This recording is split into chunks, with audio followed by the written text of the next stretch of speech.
আপনি এটা বলেন ব্রাজিল আসার জন্য স্বাগতম।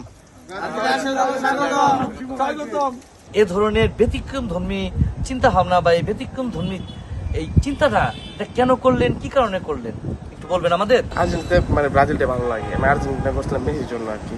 আচ্ছা, মেসি নাই, হ্যাঁ মেসি নাই, হ্যাঁ। মেসি এরপর বিশ্বকাপ খেলবে না, আচ্ছা আচ্ছা তার জন্য আর কি চেঞ্জ করতেছি দলটা। আর ব্রাজিলের সবাই আছে, ভালো ভালো প্লেয়ার আছে, নেইমার আছে।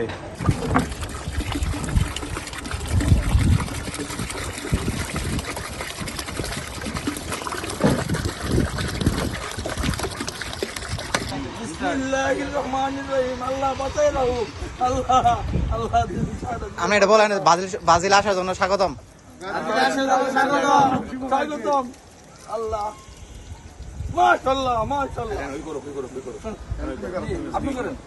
ফোটানোর ঝামেলা ছাড়াই নিরাপদ পানির জন্য ঘরে আনুন পিওরিট।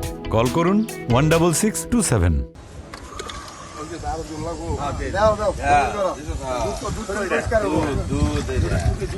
দুধ 80 টাকা লিটার। জার্সি খুলে দুধ ডালবে, জার্সি খুলে দুধ ডালবে আমার জার্সি খেলো না। না না না না না, কেন কেন কেন সময় সহিত আমাকে তো। হ্যাঁ আচ্ছা ভাইয়া, 1 মিনিট একটু বলবেন আমাদের যে আপনি কেন আর্জেন্টিনা ছেড়ে ব্রাজিল আসলেন, এর আসার কারণটা একটু বলেন। এই নিজে ইচ্ছে আসলাম ভাই। আর এরপরের বার মেসি থাকবে না আর্জেন্টিনা, এর জন্য দল চেঞ্জ। আচ্ছা, আপনাকে কেউ কোনো চাপ প্রয়োগ করছে? ব্রাজিল সুন্দর ফুটবল খেলে, ব্রাজিলের প্লেয়ার গুলো ভালো লাগে, আর এই জন্য দল চেঞ্জ করার কারণটাই। নেইমারকে কি ভালো লাগে? জি জি ভালো লাগে। ছবি তুলেন